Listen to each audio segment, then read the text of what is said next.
So today I wanted to talk about a really common topic in guitar education circles, and that is the CAGED system. I wanted to go into how I approach using the CAGED system in a practical way for improvising and also for arranging on the guitar.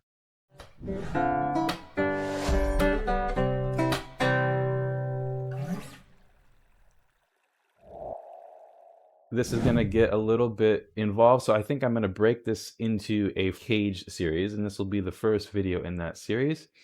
And today we're just going to go over the notes in first position for each of the CAGED keys, right? So this would be a beginner friendly video if you're not even playing chords, but you want to be able to understand how you're going to eventually play chords. Okay, this is going to be the video for you. If you like fingerstyle guitar education content like this, consider subscribing to my channel. I post fingerstyle guitar covers, music theory videos, educational videos like this one.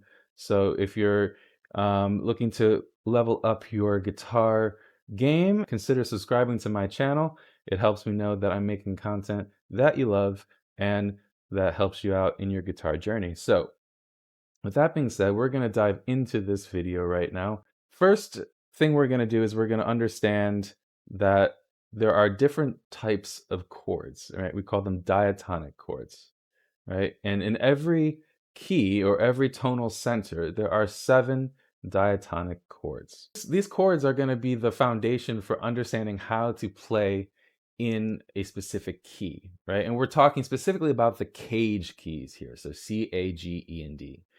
Now, the reason why we're only talking about these 5 keys is because every other key basically can be derived from one of these keys.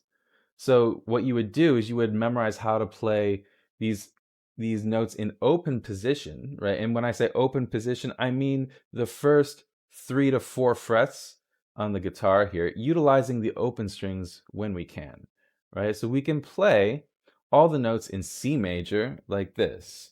E, F, G, A, B, C, D, E, F, G, A, B, C, D, E, F, G. Now notice that there are no sharps and flats in the key of C major. So these are all the natural notes on the guitar. Okay, now C major has a relative key, a relative minor key, which is A minor. So we can assume that all the notes in C major are also going to work in the key of A minor. That takes us to A major. So A major, we're going to start here with the E, and then we're going to go to F sharp, G sharp, A, B, C sharp, D, E, F sharp, G sharp, A, B, C sharp, D, E, F sharp, G sharp. Okay, so in the key of A major, we have 3 sharps, F sharp, C sharp, and G sharp. And I forgot to mention that in A major, our relative minor key is F sharp minor. That takes us to G major. So we're going to start with the E, F sharp, G, A, B, C, D, E, F sharp, G, A, B, C, D, E, F sharp, G. And the key of G major has 1 sharp, which is F sharp. And in G major, our relative minor key is E minor. So that takes us to E major. So we're going to start on the E. We have F sharp, G sharp, A, B, C sharp, D sharp, E, F sharp, G sharp, A, B, C sharp, D sharp, E, F sharp, G sharp.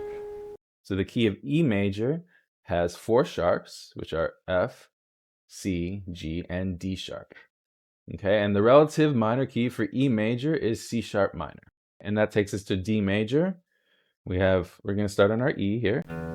We go to F sharp, to G, to A, B, C sharp, D, E, F sharp, G, A, B, C sharp, D, E, F sharp, G. So the key of D major has two sharps, F sharp and C sharp, and the relative minor key for D major is B minor. So the first thing that you want to do is get really comfortable playing the scales in first position for your 5 CAGED keys, right? Because these are going to become the foundation notes of the chords that you're going to play in those keys. We're going to cover that in another video, but this is something that you can get started right now. Even if you already have mastered chords, right? Getting good at scales is very, very important, right? Because chords by themselves can sometimes feel like you're locked into a shape and your fingers are anchored, like they have roots. And a lot of beginner to intermediate guitarists struggle with playing melodically within chords. So if you're really comfortable just playing a chord shapes, but you're not quite yet comfortable playing melodies and moving around in that key, this is something that you're going to want to practice. So that wraps up this part 1 video of the CAGED system. Make sure you subscribe to catch part 2 and the rest of this CAGED series. There's also going to be a accompanying PDF that you can get. I'll leave it in the link in the description. It's going to have chord diagrams for every single one of these CAGED keys that you can follow along. So with that being said, I hope you have a great day wherever you're at, and I'll see you in the next video. Bye-bye.